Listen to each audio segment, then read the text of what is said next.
कैसे हैं आप लोग? जोशी सर क्लासेस में आपका बहुत-बहुत स्वागत है। आपके लिए महत्वपूर्ण चीज़ों पर यहाँ पर हम लोग चर्चा करते हैं।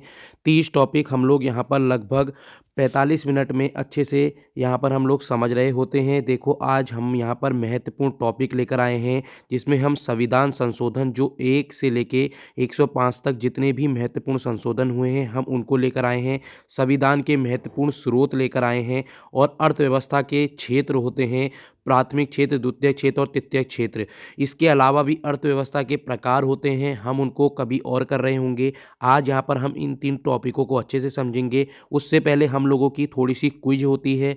आप लोगों को अच्छे से मेरे साथ इसको देना है और अपना आकलन स्वयं करना है कि आपकी स्थिति क्या चल रही है। देखो हम लोगों ने कल संविधान का यहाँ पर अच्छे से लेक्चर समझाया था, वो मेरा इंट्रोडक्शन क्लास थी। आपको वो मेरी क्लास कैसी लगी?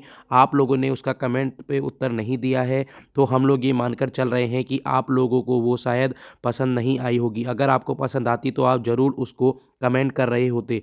दूसरा मैं आप लोगों से ये कहना चाहता हूँ कि आप लोगों के लिए क्या हम वो सीरीज़ जो संविधान की चला रहे थे, क्या वो रात में हम उसको आगे चलाएँ या फिर हम आज सिर्फ़ टेस्ट ही लें? देखो आप लोग जैसा कहेंगे वैसे ही हम लोग यहाँ पर कर रहे होंगे। दूसरा मैं आप लोगों से ये कहना चाहता हूँ, यदि आपके लिए महत्वपूर्ण जितनी भी चीज़ें हम यहाँ लेकर आ रहे हैं, क्या ये आपके लिए उपयोगी सिद्ध हो रही हैं? क्या आपको लगता है आपके एग्ज़ाम में इम्पोर्टेंट हैं? तो ही हम इसको आगे बढ़ाएँगे। ठीक है, चलो स्टार्ट करते हैं आज के जो उत्तराखंड का मॉडल टेस्ट है। अगर हम सबसे पहले टेस्ट के अंतर्गत इसमें बात कर लेते हैं, तो पहला प्रश्न हमारा आ रहा होता है, निम्नलिखित में से किसने कुतुब मीनार का निर्माण में योगदान नहीं दिया था? आप लोग जानते हैं कुतुबुद्दीन ऐबक ने स्टार्टिंग यहाँ पर करवाई, परंतु बीच में रुक गया। उसके बाद पूरा कराने का कार्य इनका था। जब थोड़ा-सा भूकंप आने के कारण वो कुतुब मीनार पूरी तरह ढहने लगा, तो यहाँ पर फ़िरोज़ शाह तुगलक ने फिर दोबारा उसको बनाया था। तो अलाउद्दीन खिलजी इसका उत्तर हो रहा होगा। देखो ऐसे ही प्रश्न आपको देखने को मिल रहे होंगे। आशा करता हूँ आपको ये वाला प्रश्न सही हुआ होगा। किस मुगल सम्राट ने तंबाकू के उपयोग पर निषेध लगाया था? तो किसने लगाया था? यहाँ पर देखेंगे, क्या अकबर ने लगाया था, बाबर ने लगाया था, जहांगीर ने लगाया था या औरंगजेब ने? इसका उत्तर जल्दी से मुझे कमेंट सेशन पर बताइए। देखो यही महत्वपूर्ण चीज़ें हैं, आप लोगों को यही चीज़ें सारी पता होनी चाहिए। आशा करता हूँ आपका ये वाला क्वेश्चन सही हुआ होगा, तो जहांगीर इसका सही उत्तर हो रहा होगा। अब अकबर की क्या-क्या इंपॉर्टेंट चीज़ें हैं, बाबर की क्या इंपॉर्टेंट चीज़ें हैं, औरंगजेब की, ये आपको भी सारी करनी होंगी। ये चारों के चारों मुगल में बहुत ज़्यादा इंपॉर्टेंट हैं। प्रश्न आपके इससे ज़्यादा बाहर नहीं जाते हैं। आगे चलेंगे, निम्न में से किस एक को लाला लाजपत राय ने अपना गुरु माना था? ये बहुत महत्वपूर्ण हो जाएगा, तो इसका आंसर क्या होगा? मैजिनी। याद रखना, मैजिनी ने इम्पॉर्टेंट है यहाँ क्वेश्चन, याद रखना मैजिनी को माना था। ये महत्वपूर्ण है, इस चीज़ को आगे चल लेंगे। बंगाल में पिपली नामक स्थान पर किस किस लिए प्रसिद्ध है? पिपली महत्वपूर्ण प्रश्न है ये आपका, किस लिए प्रसिद्ध हो जाएगा? क्योंकि यहाँ पर पहली डच फैक्ट्री खुली थी। अब आपको ये पता होना चाहिए ईस्ट इंडिया कंपनी आपकी यहाँ पर कितनी आती हैं। देखो सबसे पहले पुर्तगाल की आएगी, ये महत्वपूर्ण हो जाएगा, इस चीज़ को देख लेना। उसके बाद आप लोगों की यहाँ पर कौन आ रहे होंगे, जल्दी बताइए मुझे। ये महत्वपूर्ण चीज़ें हैं। देखो ऐसे ही चीज़ें इंपॉर्टेंट होती हैं। ये आपको अच्छी तरह पता होना चाहिए कि सबसे पहले यहाँ पर कौन आते हैं। तो यहाँ पर आपके पुर्तगाली 1498 में आ रहे होते हैं। उसके बाद डच की बात करेंगे तो डच आपके 1595 में आएंगे। बहुत महत्वपूर्ण है, इनको सुन लेना। ब्रिटिश सब लोग जानते हैं। 1600 में ईस्ट इंडिया कंपनी कहाँ बनी थी? ये हमने ईस्ट इंडिया कंपनी के बनने का क्रम बता रहे हैं, इस चीज़ को सुन लेना। यहाँ महत्वपूर्ण चीज़ें हैं, ठीक है। उसके बाद हम लोग बात करेंगे, यहाँ पर कौन आए थे? डेनिस लोग भी आए थे बीच में, जो 1616 हो जाता है, ये महत्वपूर्ण है। फिर उसके बाद अगले सबसे लास्ट में कौन आ रहे होंगे? फ्रेंच। महत्वपूर्ण है, ये 1664 ईस्वी में आ रहे होंगे। यहाँ से ही ये महत्वपूर्ण चीज़ें होती हैं, कैसे करके अंग्रेज इन पर अटैक करते हैं और कैसे करके पुर्तगाली की बेटी से यहाँ के राजा शादी कर लेंगे और कैसे करके यहाँ पर पुर्तगाली को गोवा के हिस्से से, आप लोग जानते हैं कि मुंबई भी एक दहेज में दे दिया गया था, महाराष्ट्र का हिस्सा। ये सारी की सारी चीज़ें इतिहास में एक छोटा सा बहुत छोटा टॉपिक है, जिसको हम लोग कहते हैं भारत में यूरोपियों का आगमन। ये महत्वपूर्ण चीज़ है, इसको आपको यहाँ से पढ़कर जाना चाहिए। आगे चलते हैं, निम्नलिखित में से किस अधिनियम को सेंट हेलेना अधिनियम कहते हैं? महत्वपूर्ण, मैंने कल आपको ये सारी चीज़ें बताई थी, कैसे करके आप लोगों का यहाँ पर ताज का शासन आया था, उससे पहले कंपनी का शासन चल रहा था, उससे पहले कंपनी सिर्फ यहाँ पर ट्रेडिंग कर रही थी। ये भी बताया था मैंने कि ताज का शासन कब से आता है। आपको मैंने बताया था 58 से ताज का शासन आ रहा होगा, 1858 से कैसे करके। यहाँ पर मैंने ये भी बताया कि 1865 के बाद जब इलाहाबाद की संधि में यहाँ पर सब कुछ आप लोगों को दीवानी मिल जाती है, जितने भी अंग्रेज हैं, फिर उसके बाद यहाँ पर जो ईस्ट इंडिया कंपनी है उसको ही यहाँ पर अधिकार करने को दिया जाता है, तो कंपनी का अधिकार भी चलता है। फिर उसके बाद यहाँ पर 1858 से आप लोगों का किसका होगा, यहाँ पर ईस्ट इंडिया कंपनी को हटाकर स्वयं संसद यानी इटली की संसद यहाँ पर राज करने लग जाएगी। देखो मैंने ये सारी चीज़ें कल अच्छे से समझा दी थी, आशा करता हूँ आपको समझ में आया होगा। तो यहाँ से प्रश्न ऐसे बनते हैं, जो मैं कल समझा रहा था वो सारा इंटरव्यू पर्पस से रिलेटेड था।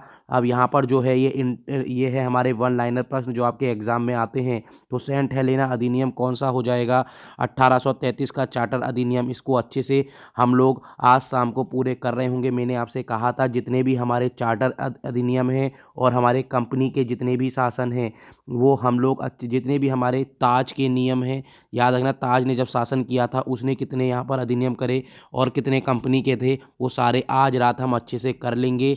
आप बस मुझे कमेंट सेशन पर बताइए क्या हम इसको समझाएं या नहीं। देखो आप लोग इस चीज़ को मुझे बताइए, अगर आप लोग इस चीज़ को बताएंगे तो ही हम इसको आगे बढ़ रहे होंगे। ठीक है, आगे चलते हैं। कलकत्ता में सर्वोच्च न्यायालय सबसे महत्वपूर्ण इंपॉर्टेंट है 1774। अब आप ये मुझे बताएंगे किसके द्वारा लाया गया। देखो ये मोस्ट इंपॉर्टेंट है, इसको समझ लेना। कब आप लोगों का यहाँ पर आईपीएस आईएएस की तैयारी के लिए सिविल परीक्षा पहली बार आप लोग जानते हैं जो लंदन में होती थी पहले, वो कब से शुरू हुई। देखो ये महत्वपूर्ण है ये सारी चीज़ें। जॉन्स लॉरेंस को किस वर्ष भारत का वायसराय नियुक्त किया गया, 1800 यहाँ पर बात करेंगे 1864 हो रहा होगा। यही चीज़ें मोस्ट इंपॉर्टेंट हैं। आगे चलते हैं। कैप्टन बेस्ट ने पुर्तगालियों पर किस वर्ष विजय प्राप्त करी थी, तो यहाँ पर हम उत्तर दे रहे होंगे 1612। देखो आप लोग अपने उत्तर अपने आप लगाते रहें, मुझे आप लोगों को मैं पहले ही बोलता हूँ, मैं यहाँ किसी को भी एज अ टेस्ट या एज अ कॉम्पिटिटर यूज नहीं करता हूँ। आप लोग सब इक्वल हैं और आप लोग यहाँ पर सिर्फ पढ़ने आए हैं, तो हम लोग इतना मानकर चलते हैं कि आप लोग बिल्कुल अच्छे से अपना आकलन कर रहे होंगे। सलबाई की संधि किस युद्ध से संबंधित है, मोस्ट इंपॉर्टेंट है। ये सारे इंपॉर्टेंट हैं, ये सारे किस किस के मध्य हुए थे इसको देख लेना। यहाँ पर प्रथम आंग्ल मराठा युद्ध हो जाएगा। मोस्ट इंपॉर्टेंट क्वेश्चन है, इस चीज़ को देख लेना, ऐसे प्रश्न आपको देखने को मिलते हैं। अब आप मुझे कमेंट सेक्शन पर बताइए कि प्रथम आंग्ल मराठा युद्ध कब लड़ा गया था। ठीक है, आगे चलते हैं। यहाँ पर है vernacular press act, most important question है, ऐसे क्वेश्चन बनते हैं। ये किसके द्वारा लाया गया, ये किसके द्वारा लाया गया, तो यहाँ पर लॉर्ड रिपन हो जाएंगे। ठीक है, इसका मोस्ट इंपॉर्टेंट क्वेश्चन है, इसको देख लेना। सॉरी यहाँ पर मेरे से थोड़ी सी गलती हो गई थी, लॉर्ड लिटन कर लेना इसे। ठीक है, रिपन नहीं है, लॉर्ड रिटन कर लेना। 1878 ईस्वी में 78 में यहाँ पर इसके द्वारा लाया गया था। ठीक है, लॉर्ड लिटन कर लेना। ठीक है, ये महत्वपूर्ण है, ऐसे ही करके यहाँ पर कन्फ्यूजन वाला हो जाता है। देखो अभी मेरे साथ हो गया था इसमें, देखो यही चीज़ें महत्वपूर्ण हैं, ऐसे ही करके जाने हैं। तो 1878 ईस्वी में लिटन द्वारा होगा। ठीक है, आगे चलते हैं। गंगा को राष्ट्रीय नदी कब घोषित की गई, ये आप मुझे कमेंट सेशन पर बताएंगे। इसका मैं उत्तर नहीं बता रहा हूँ, सब लोग यहाँ पर दे रहे होंगे। ठीक है, यहाँ पर आगे चलते हैं। केटू की चोटी किस वर्ष किस पर्वत श्रृंखला में स्थित है, महत्वपूर्ण प्रश्न है, ये काराकोरम रेंज के अंतर्गत आएगी। आपको ये सारे पढ़कर जाने हैं, पीर पंजाल रेंज, जास्कर श्रेणी, जितनी भी महत्वपूर्ण चीज़ें हैं ये एक दिन या तो मैं आपको पूरा डायग्राम के सहित समझा दूंगा कैसे करके इंपॉर्टेंट हैं। बस जो जो महत्वपूर्ण होगा हम लोग 1 या 2 दिन में पूरी ज्योग्राफी कंप्लीट कर रहे होंगे, जो आपके सिर्फ एग्ज़ाम की दृष्टि से महत्वपूर्ण है। यहाँ पर हम पूरी ज्योग्राफी की चर्चा नहीं करेंगे। 2 दिन जल्दी से हम लोग यहाँ पर 3 या 4 तारीख को, जब आने वाला दिसंबर 3 या 4 तारीख को यहाँ पर ज्योग्राफी कंप्लीट कर रहे होंगे, उससे पहले हम लोग संविधान को अच्छी तरह यहाँ पर समाप्त कर लेंगे। देखो आपके लिए महत्वपूर्ण ये है कि आप लोग पहले से पढ़ चुके हैं, अब आपका यहाँ पर रिवीजन हो रहा है, तो आपके लिए बहुत अच्छी बात है। इसमें आप सभी सभी विद्यार्थियों को हमारे साथ यहाँ पर सपोर्ट करना चाहिए। ठीक है, the world beneath his fit most important यहाँ पर ये किताब है, किसकी जीवनी है, तो ये पुलेला गोपीचंद हो जाएंगे। ये महत्वपूर्ण है पुलेला गोपीचंद, ये किस चीज़ से संबंधित है, किस खेल से संबंधित है, इसके बारे में भी मुझे बताइए। विश्व जैव विविधता दिवस कब मनाया जाता है, मोस्ट इम्पॉर्टेंट है, 22 मई को मनाया जाता है। अब आप मुझे बताएंगे रामसर साइट ये महत्वपूर्ण है, जिसको वेटलैंड कहते हैं, वेटलैंड डे कब मनाया जाता है, जल्दी से मुझे कमेंट सेशन पर उत्तर दीजिए। उच्च न्यायालय के न्यायाधीश के सेवानिवृत्त होने की आयु क्या है, इसको ध्यान से पढ़ लेना। उच्चतम नहीं बोला है मैंने, उच्च बोल रहा हूँ, उच्चतम बोलूँगा तो हमारी 65 हो जाएगी, उच्च बोला है तो 62 हो रही होगी। आगे चलते हैं, निम्नलिखित में से कौन सा मिलान सही है, महत्वपूर्ण प्रश्न है, ऐसे ही प्रश्न आ रहे होते हैं, तो मुझे बताइए क्या 360 वित्तीय आपात के लिए है, बिल्कुल सही। 356 किसके लिए है, ये आपका यहाँ पर राष्ट्रपति शासन लगता है, ये महत्वपूर्ण है, इस चीज़ को देख लेना। ठीक है, उसके बाद आपका अनुच्छेद 368 संविधान संशोधन आप लोग जानते हैं जो कहाँ से लिया गया था, इसका भी मुझे बताइए, ये अभी हम आगे पढ़ाने वाले हैं। 368 संविधान संशोधन का बिल्कुल सही है। अनुच्छेद 323 प्रशासनिक न्याय निधिकरण महत्वपूर्ण प्रश्न है, ये भी बिल्कुल सही है। तो यहाँ पर क्या हो रहा होगा, 280, ये इम्पॉर्टेंट है क्योंकि ये वित्त आयोग का है, किसका है, वित्त आयोग का है। अगर मैं बात करूँगा वित्त विधेयक की 112 हो रहा होगा।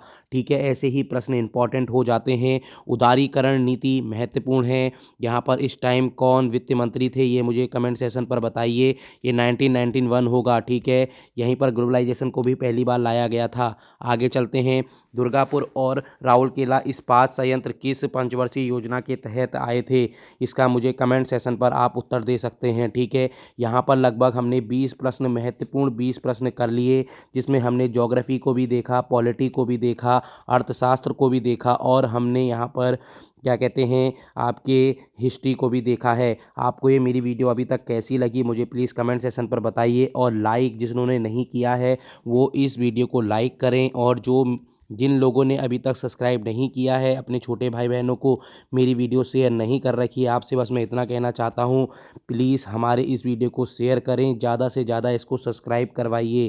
ठीक है, तो इसमें आप लोगों ने उत्तर निकाल दिया होगा।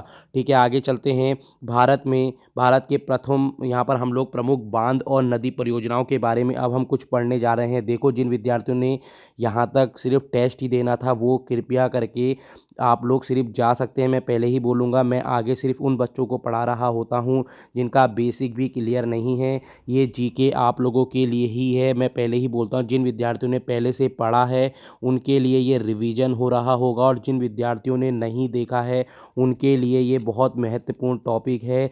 लास्ट टाइम पर जब आप लोगों को कुछ कीवर्ड मिल जाते हैं तो वो आपके लिए महत्वपूर्ण हो रहे होते हैं। ये सारे कीवर्ड हम लोग यहाँ पर महत्वपूर्ण लेकर आए हैं। तो भारत के प्रमुख बांध और नदी परियोजनाएं, आपका एक प्रश्न जरूर देखने को मिलेगा। इडुक्की परियोजना कहाँ पर है, पेरियर नदी के अंतर्गत है, महत्वपूर्ण है, ये कहाँ पर हो जाएगी, केरला के अंतर्गत हो रही होगी। ठीक है, आगे चलेंगे। उकाई परियोजना कहाँ पर होगी, ये ताप्ती नदी आप जानते हैं गुजरात के अंतर्गत हो रही होगी। ठीक है, काकड़ापारा परियोजना कहाँ होगी, ताप्ती नदी गुजरात के अंतर्गत। कोल डैम परियोजना कहाँ होगी, सतलज नदी हिमाचल प्रदेश के अंतर्गत। गंगा सागर परियोजना चंबल नदी मध्य प्रदेश में। जवाहर सागर परियोजना कहाँ होगी, चंबल नदी में। राजस्थान जायकवाड़ी परियोजना आपकी गोदावरी नदी में होगी। देखो, मैं यहाँ पर लगभग अभी 15 लेकर आया हूँ परियोजना, अगर मैं पूरी लाता तो आप लोगों को एकदम सारे याद नहीं होते। आज आपको सिर्फ क्या करना है, इनको बस याद करना है। इन 15 को एक दिन या कल या परसों में फिर एक बार फिर परियोजना लेकर आऊँगा इसके अलावा। ठीक है, ऐसे ही करके सारी आपकी 60 जो इम्पोर्टेंट परियोजनाएं हैं आपकी याद हो जाएंगी। वो 60 आपको मुँह ज़बानी याद करनी होंगी, फिर आपकी कहीं से भी आएगी, आप ऑप्शन के साथ उसको हटा सकते हैं। ठीक है, महाराष्ट्र के अंतर्गत है जायकवाड़ी। फिर टिहरी बांध परियोजना आपकी भागीरथी नदी उत्तराखंड सब जानते हैं। टिहलिया परियोजना बहुत महत्वपूर्ण है, ये बराकर नदी में है, कहाँ पर, झारखंड में, ये इंपॉर्टेंट है, मैं पहले ही बता रहा हूँ। टुलबुल परियोजना झेलम नदी, ठीक है, जम्मू कश्मीर में। अब आप जानते होंगे जम्मू कश्मीर को यूटी का दर्जा कब दिया गया था, ये मैंने हर बार बताया है, मुझे वो डेट बताइए एग्जैक्ट। आगे चलते हैं, दुर्गापुर बैराज परियोजना कब आती है, दामोदर नदी के अंतर्गत आती है। आशा करता हूँ आपको यहाँ तक परियोजनाएं जितनी मैंने पूरी करवाई आपने अच्छे से देखी होंगी। आपको क्या करना है, एक बार और मेरे इस वीडियो को देखना है। सिर्फ इन परियोजनाओं को आप एक कॉपी में लिखते रहिए। देखो जो सीरियस विद्यार्थी है, मैं सिर्फ उससे इतना कहना चाहता हूँ, आप अपने अब नोट्स को और छोटा करने का टाइम आ गया है। तो छोटा कैसे करेंगे, एक किताब या कॉपी लेकर आइए और एक पेज में सारी परियोजनाएं छोटे छोटे अपने नोट्स, चिट नोट्स कहते हैं जिन्हें, चिट नोट्स बनाकर इसको करते रहिए। या फिर दीवार में भी चिपका सकते हैं, जैसी उठें सुबह और इन चीज़ों को रोज़ देखें, क्योंकि ये सारी चीज़ें एक साथ याद नहीं हो सकती, इनको बार बार देखना पड़ेगा। आगे चलते हैं, अब हम संविधान के महत्वपूर्ण यहाँ पर क्या लेकर आए हैं, महत्वपूर्ण संशोधन की सूची लेकर आए हैं, लिस्ट ऑफ अमेंडमेंट्स लेकर आए हैं इंडियन कॉन्स्टिट्यूशंस के अंतर्गत। याद रखना महत्वपूर्ण है, एक से लेकर चलेंगे। और यहाँ पर 105 जो हमारा 127वां विधेयक भी है, इस चीज़ को आप समझ लेना। महत्वपूर्ण जो जो चीज़ें होंगी हम सिर्फ उसी पर चर्चा कर रहे होंगे, ठीक है। तो यहाँ पर जो जो मैं लेकर आया हूँ बस आप सुनते रहें। प्रथम संशोधन 1900 यहाँ पर 51, यह संविधान संशोधन का प्रथम संशोधन था। पहला प्रश्न आपका यहीं से बन जाएगा। देखो मैं यहाँ से आपके लगभग 100 प्रश्न निकलवा दूंगा जो संशोधन के महत्वपूर्ण है, बस आपको इससे ज़्यादा नहीं पढ़कर जाना है। तो पहला संशोधन कब होता है आपका, 1951 में होता है, सबसे पहली बात। दूसरा, ये क्या है, ये क्या है, यहाँ पर देखेंगे, ये नवीन अनुच्छेद 31 क और 31 ख इस संविधान के अंतर्गत जोड़े गए हैं। अगर आपसे पूछेंगे 31 क और 31 ख किसके अंतर्गत जोड़े गए, बहुत महत्वपूर्ण प्रश्न है। अभी एक 31 सी भी आएगा, ठीक है, महत्वपूर्ण प्रश्न है। 31 सी कौन से अंतर्गत जोड़ा गया है, मुझे जल्दी से कमेंट बताइए। ये महत्वपूर्ण है, मैं गारंटेड के साथ कह सकता हूँ यहाँ जो भी विद्यार्थी बैठा है वो मुझे इसका उत्तर नहीं दे पाएगा, क्योंकि ये महत्वपूर्ण है। क्योंकि बहुत सारी किताबों में 31 सी के बारे में नहीं लिखा होता, तो 31 क और 31 ख भी इसी के अंतर्गत जोड़ा गया है। ये इंपॉर्टेंट है, इसको देख लेना। यहाँ से 3 चीज़ें निकल कर आएंगी। पहला संशोधन है 31 क और 31 ख इसके अंतर्गत जोड़े गए, ठीक है, इस चीज़ को देख लेना। ठीक है, मैं इसको ढंग से लिख देता हूँ। इसको कैसे करेंगे, पहले संशोधन को आप देखो, पहले संशोधन को आप 3 चीज़ों में बांटेंगे। सबसे पहला ये पहला संशोधन है। दूसरा, इसमें बांटेंगे 31 क और 31 ख जोड़ा गया। ये भी पूछ लिया जाता है किस किस के तहत आर्टिकल, किस संशोधन के तहत या आर्टिकल जोड़ा। उसके बाद अगर मैं इसमें बात करता हूँ तो यहाँ पर क्या होगा, 9वीं अनुसूची इसके अंतर्गत जोड़ी गई है। इस संशोधन के अलावा आपको कुछ भी बाहर से नहीं पढ़ने की ज़रूरत है। देखो जो विद्वान बनना चाहते हैं, जो मैं पहले ही बोल रहा हूँ, जो विद्वान या प्रोफेसर बनना चाहते हैं वो इससे ज़्यादा इसमें पढ़े। सिर्फ जो जॉब पर्पस से पढ़ रहा है इससे ज़्यादा पढ़ने की आवश्यकता नहीं है, ठीक है। आगे चलते हैं, दूसरा संशोधन अधिनियम क्या है, 1952 है, संविधान का दूसरा संशोधन कहलाता है। इस संशोधन में क्या होगा, अनुच्छेद, याद रखिए जो मैं बोल रहा हूँ, यहाँ पर कौन से में संशोधन किया गया, 81 में संशोधन किया गया है। इस चीज़ को देखते रहना, महत्वपूर्ण है। यह संशोधन विधेयक संसद में राज्यों के प्रतिनिधित्व का परिवर्तन से संबंधित है, ठीक है। आगे चलते हैं, आपके लिए क्या इंपॉर्टेंट हो गया इसमें, 81 जो अनुच्छेद था, याद रखना उसमें कौन से में अनुच्छेद कौन सा अनुच्छेद जुड़ा है, कौन से अनुच्छेद से, कौन से संशोधन से यहाँ पर इसको जोड़ा गया था, तो दूसरे अनुच्छेद से जोड़ा गया था, ठीक है। इस विधेयक का अनुच्छेद 368 की अपेक्षाओं के अनुरूप भाग क और ख में निर्दिष्ट राज्यों से आधे राज्यों के विधानमंडल को समर्थन प्राप्त किया गया था। महत्वपूर्ण है दूसरा, इसको अच्छे से देख लेना। आगे चलते हैं तीसरे संशोधन की तरफ, ये भी बहुत महत्वपूर्ण है क्योंकि इसके अंतर्गत क्या क्या किया गया है देख लीजिए। इस संशोधन में 7वीं अनुसूची, आप जानते होंगे 7वीं अनुसूची कौन कौन सी थी, समवर्ती सूची, और कौन कौन सी सूचियां हैं जल्दी बताइए मुझे। यहाँ पर राज्य सूची और केंद्र सूची जितनी भी हैं उसी के अंतर्गत 7वीं अनुसूची की सूची अर्थात समवर्ती सूची प्रविष्ट 33 संशोधन किया गया। मोस्ट इंपॉर्टेंट है, इसको देख लेना। यह संशोधन अधिनियम केंद्र राज्य के विधायी संबंधों के शासित करने की 7वीं अनुसूची में एक सूची में संशोधन के लिए था। याद रखना, अगर पूछेंगे समवर्ती सूची के अंतर्गत कौन से में हुआ था। ठीक है, इस अधिनियम के संबंध में भी अनुच्छेद 368 की अपेक्षाओं का अनुरूप भाग क और ख, याद रखना कभी पूछ लेंगे कि अपेक्षाओं के अनुरूप क और ख किसके अंतर्गत निर्दिष्ट आधे से अधिक राज्यों का विधानसभा का समर्थन प्राप्त था। इसके अंतर्गत याद रखना, ये पूछ लेंगे कभी कभी कि कौन से संशोधन के अंतर्गत राज्यों से आधे से अधिक विधानसभाओं का यहाँ समर्थन प्राप्त था, वो था तीसरा संशोधन। ठीक है, देखो ये आपको अच्छे से कर कर चलने हैं, सिर्फ कुछ चुनिंदे हैं जो लोग सब पढ़कर जाते हैं, उनसे भी थोड़ा सा अलग तो पढ़ना पड़ेगा, पर पढ़ना कैसे है वो मैं आपको बता देता हूँ। चौथा संशोधन, फिर वही अधिनियम जो मैंने पहला बताया था, अनुच्छेद 31A और 31 क और 305 संविधान की 9वीं अनुसूची में संशोधन किया गया। ठीक है, वही पहले का है, यहाँ पर इस चीज़ को देख लेना। 7वीं संविधान संशोधन महत्वपूर्ण हो जाएगा, इसको आप इम्पोर्टेंट लगा सकते हैं।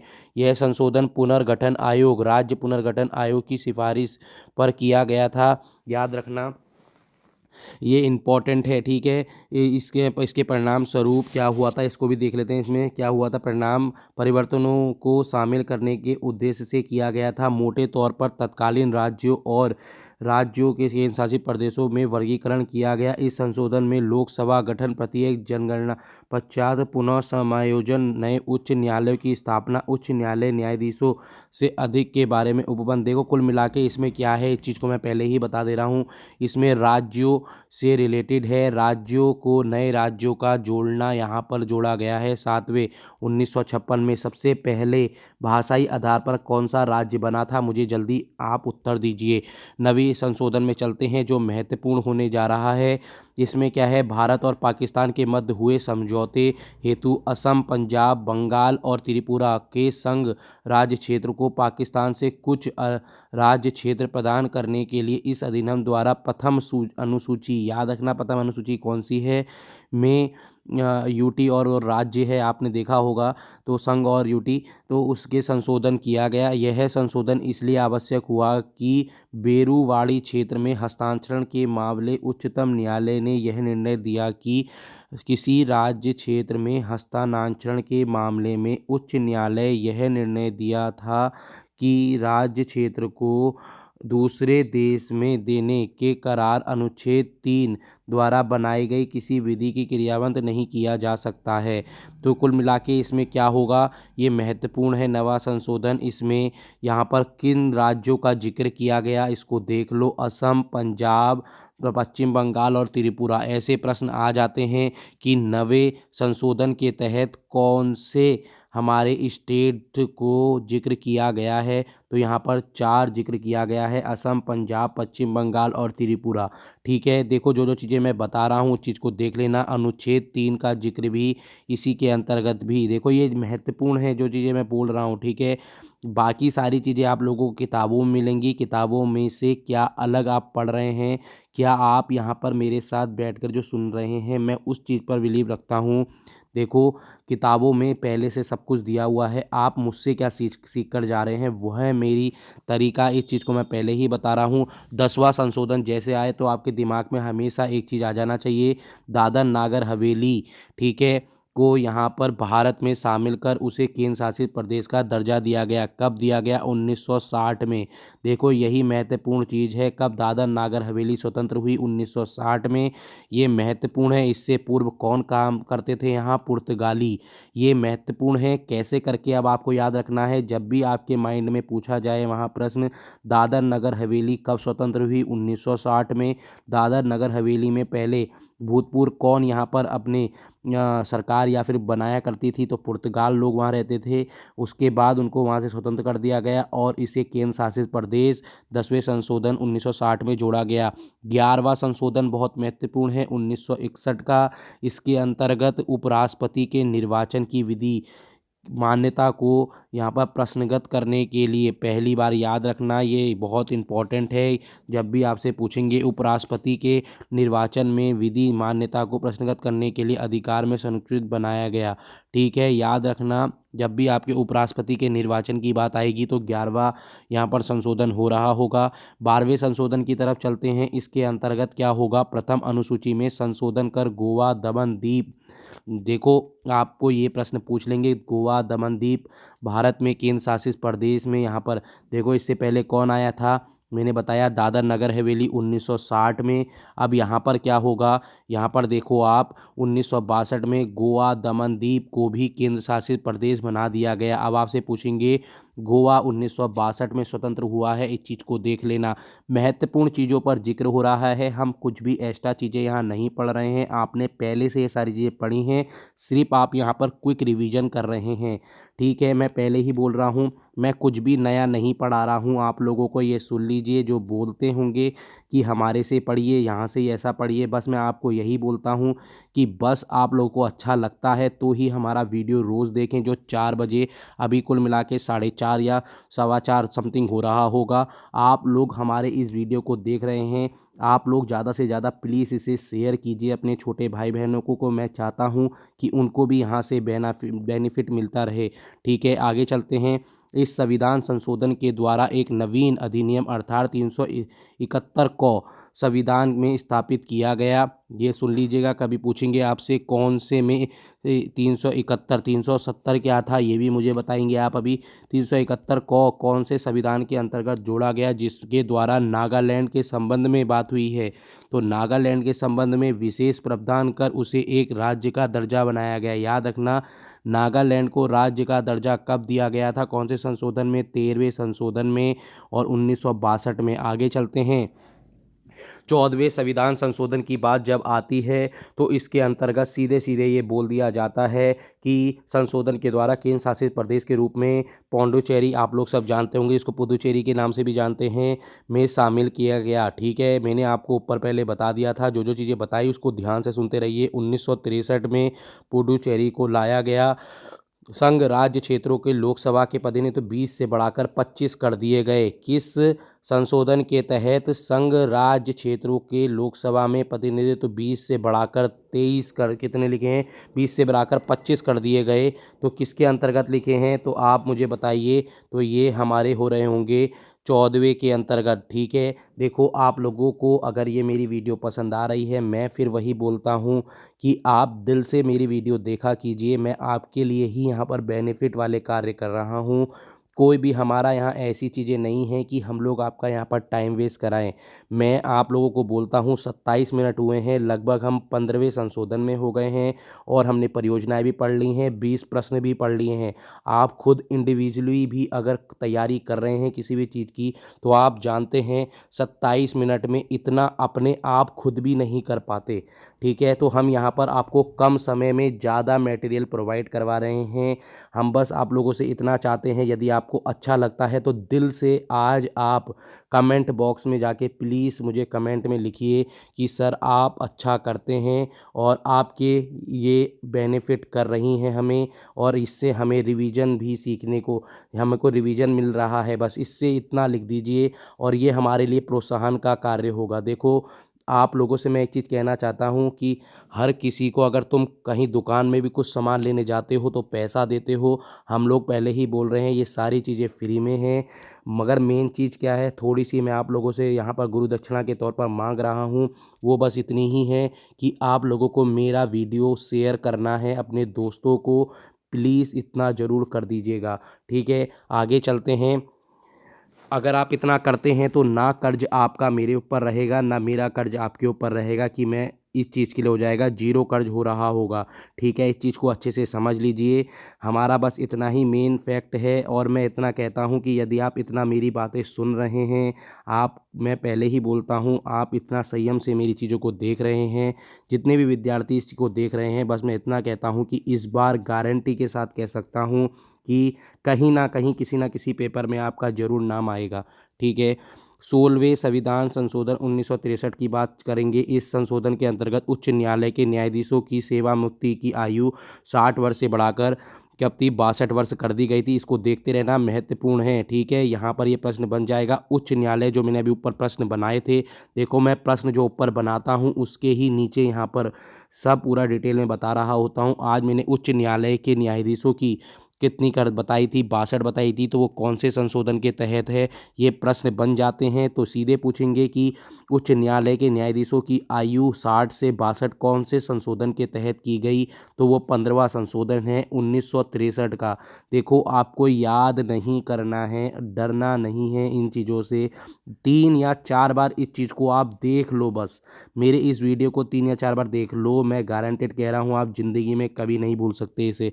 16वां संविधान संशोधन 1963, इस अधिनियम द्वारा अनुच्छेद 19 में संशोधन करके संसद को यह शक्ति दी गई कि वह देश की संप्रभुता, मैंने कल आपको अच्छे से समझाया था, अब आज इस चीज़ को समझ चुके होंगे संप्रभुता क्या है, ठीक है। अखंडता में यहाँ पर प्रश्नगत करने वाली अभिव्यक्ति आप जानते होंगे 19 कॉ की बात चल रही है। अगर आपसे कभी पूछेंगे 19 कॉ किसके अंतर्गत आएगा, तो यहाँ पर आप लोगों का 16वां हो रहा होगा, ठीक है। आगे चलेंगे, 18वें संविधान संशोधन 1966 की बात कर रहे हैं यहाँ, जिसमें पंजाब का विभाजन करके पंजाब का विभाजन हरियाणा 2 पृथक राज्यों में यहाँ पर दिया गया। याद रखना, पंजाब और हरियाणा को 2 अलग चीज़ों में तोड़ा गया। इस चीज़ को आप देख सकते हैं किसके अंतर्गत तोड़ा गया है, ये भाषाई आधार पर तोड़ा गया है, ठीक है। तो ये 18वें संविधान संशोधन के अंतर्गत। 19वां संविधान संशोधन महत्वपूर्ण है, 1966 का है। इसमें क्या हुआ, चुनाव आयोग की बात कही गई है। सीधे पूछेंगे चुनाव आयोग का परिवर्तन, अधिकारों में परिवर्तन किया गया, उच्च न्यायालय के चुनाव याचिका सुनने का अधिकार दिया गया। देखो जो याचिकाएं दी जाती हैं ये महत्वपूर्ण हैं, ठीक है, इस चीज़ को देख लेना। सबसे पहली याचिका कौन सी थी यहाँ पर ये मुझे बताएंगे, भारत में सबसे पहली याचिका किसके बनाम किसको दी गई थी। देखो ये महत्वपूर्ण है, जल्दी मुझे इसका कमेंट में बताइए। 20वें का संविधान संशोधन 1966, इस अधिनियम द्वारा 233 को महत्वपूर्ण है, ये प्रश्न डायरेक्ट बनते हैं। देखो अगर किसी ने यूपीएसआई का पेपर दिया होगा तो वो समझ सकता है इन चीज़ों को, डायरेक्ट प्रश्न बनते हैं। देखो आपके जो एसआई है बहुत सिंपल पेपर कह सकते हैं उसे, आप लोगों को मैं पहले ही बता रहा हूँ, जितना यूपीएसआई और यूपी, जब आप अपना पीसीएस का पेपर देखिए उठाकर उत्तराखंड का, और यूपी के पीसीएस का पेपर उठाकर देखिए, ज़मीन आसमान का अंतर मिलेगा आप लोगों को। रीज़न क्या है, जब आप लोगों को बस पढ़ना है, बस मैं आपसे कह रहा हूँ आपको कंटिन्यू पढ़ना है। देखो पटवारी में जो पटवारी के बच्चे हैं नहीं निकलता है, दिक्कत नहीं है, एसआई आने वाला है, आरओ एआरओ आने वाला है। क्या हो गया इस बार नहीं लगी तो जॉब, इसमें क्या हो गया नहीं लगी, कहीं ना कहीं आपकी ऐसी जगह ज़रूर लगेगी कि आप अपने आप से स्वयं खुश हो रहे होंगे। याद रखना, आपके मुंह पे हंसी तभी आएगी, याद रखना। मैं यहाँ पर थोड़ा चित्र बना देता हूँ, आपके मुंह पे थोड़ा सा दिखा देता हूँ मैं, देखो एक सेकेंड, यहाँ पर आपके मुंह पे हंसी तभी आएगी, ये जो स्माइल है ना, ये एक सेकेंड बन क्यों नहीं रहा है ये, एक सेकेंड स्माइल क्यों नहीं आ रही है आपकी, ठीक है, आपके मुंह पे ये जो स्माइल है ना कब आएगी, जब आप जॉब निकाल लेंगे। और जिसने ईमानदारी से जॉब निकाली होगी ना, ये स्माइल हमेशा आपके बुढ़ापे तक रहने वाली है, ठीक है। आप आशा करता हूँ समझ भी रहे होंगे इन चीज़ों को। देखो मैं बीच बीच में चीज़ें करता हूँ जिससे आपको ये सारी चीज़ें बोर ना लगें, ठीक है। 21वें संविधान संशोधन में हम चलते हैं, 1960 यहाँ पर 1967 की बात चल रही है। इस संविधान संशोधन के द्वारा सिंधी भाषा को संविधान की 8वीं अनुसूची के तहत 15वीं भाषा के रूप में जोड़ा गया। आप सुनते रहना यहाँ से। 22वां संविधान संशोधन 1969 में असम राज्य को, जो बोल रहा हूँ इसको भी ध्यान से सुनते, असम राज्य को 6ठी अनुसूची के भाग 2 में अविनिष्ट कुछ क्षेत्रों को मिलाकर एक नया राज्य मेघालय बनाया गया। अब आपसे पूछेंगे मेघालय कौन से संशोधन के तहत निकल कर आया, 1969, ये महत्वपूर्ण है, इस चीज़ को आप देख लेना।